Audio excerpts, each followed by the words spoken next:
This is a review and recap of Star Trek Discovery, Episode 8. I don't know what the name is. It's another week without a cold open. In other words, they just show the recap and then they start the show with the credits. So the Discovery shows up to help another Starfleet ship, the Gagarin. And the Klingon ships, I don't know if it's just me, but they're starting to look more like Klingon ships these days. They actually look like a mixture between Stargate ships and Klingon ships. I might be just getting used to them, or they're making them look a little bit different. I mean, what do you guys think? So they use their spore drive to zoom in there and to help defend the Gagarin, but the Gagarin gets destroyed anyway. But they are trying to do their mission, which, they've told us is to defeat the Klingons. And I guess it's the first war scene we've seen in some episodes. It seems like the writers are listening to the fans, because to me it seems like they're trying to make the ships look more like Klingon ships. They're trying to do more Star Trek canon stuff that they're supposed to be doing, which is to fulfill the history that we all know of for the last 50 years, instead of just making up new crap. Although this one here, that woman, we don't know nothing about her, but they've showed her over and over again 1,000,000 times. But hopefully they'll tell us some good stuff and keep making us happy. It seems to me like they're responding to the YouTube analysis of their videos in some way. They're trying to correct their mistakes. So this is about Saru, and they go on an away mission. They don't call it an away mission, not that I saw, but they're trying to figure out how to see the Klingon ships when they're cloaked.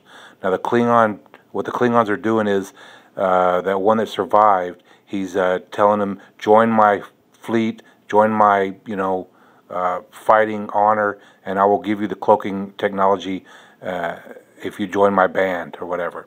And so that's what's happening. And the Klingons are waging war against the Federation. And this female Klingon here, she's got the Admiral Cromwell or whatever, that lady, and she's going to help her escape, basically. She's saying, I'm going to get this clown-faced fool and take revenge on him for fucking up my house real bad or something. And she's telling the Admiral, you're going to escape with me. I want to defect to the Federation. That's what she says, which makes me think that that guy right there is actually a Klingon in disguise. She's going to defect to the Federation so she can be with him. Or he either used to be a Klingon and now he's a human. I think he probably had to give up his Klingon blood forever and become forever human. Now, there's a lot of speculation that he is a Klingon and he won't be able to be back to a Klingon, so he'll be like half Klingon, half human. Now remember the albino Klingon in that Deep Space Nine episode where the three Klingons went to get revenge on him because he was in the original series he did something and he was the albino Klingon in Deep Space Nine. I think it might be the same character or a related character. That's a pretty good hypothesis. So here, that Klingon woman is telling the Admiral that I'm going to defect to your side and I'm going to help you escape, but we have to make it look right. So that's one of the stories in this Star Trek Discovery. That she's, I don't know if the Admiral here gets killed though, but she whoops her ass in a minute, and I don't see her moving around, so she might actually be dead, or she might not be dead. We'll have to wait and see, I guess. Next week's the last episode. I'm sure they're going to leave us on a cliffhanger.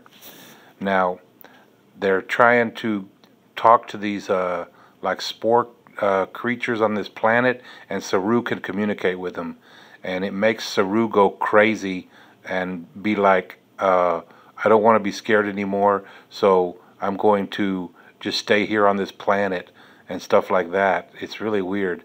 I mean, Saru should not give up his allegiance to Starfleet that quick. Oh yeah, and they put those two together as soon as they can.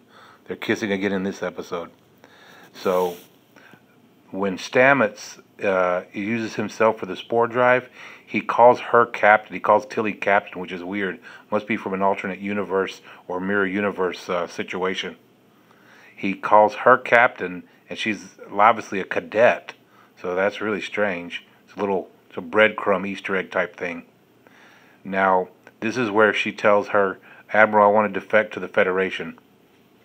Oh yeah, and that female Klingon sees that the other Klingon that's leading the house and getting everybody the cloaking technologies, he's assassinated like her close allies, and he hasn't told anybody.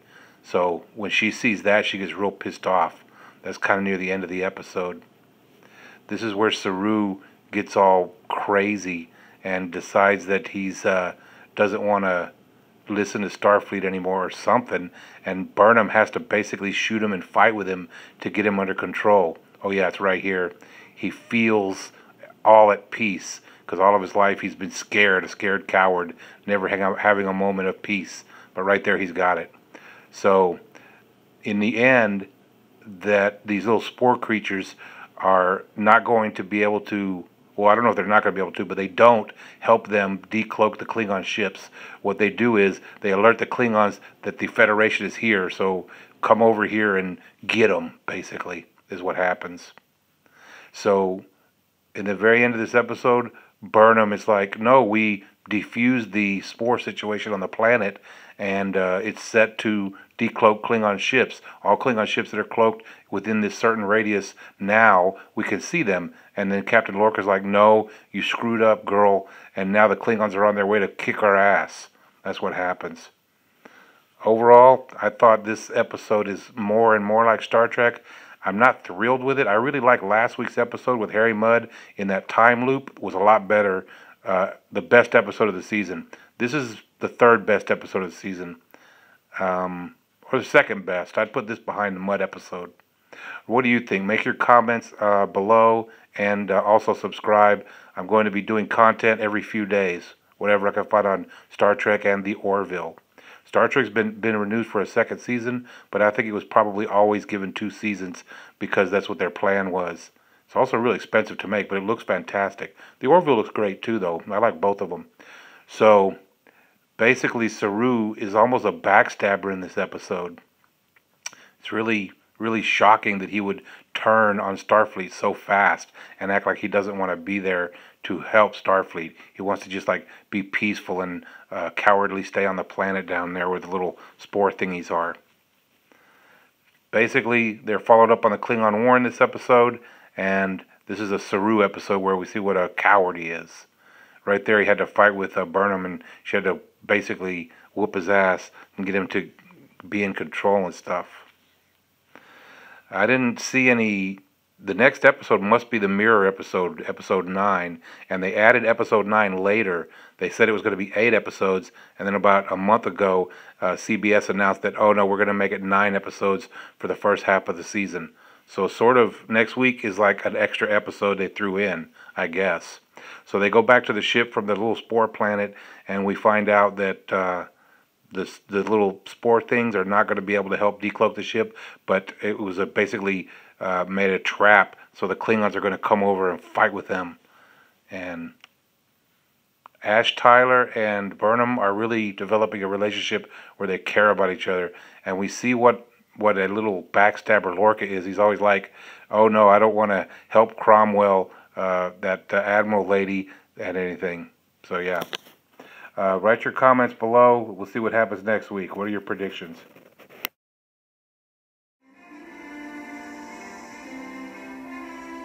Wait, before you click away, do me a favor. Subscribe to this channel. It means a lot to me.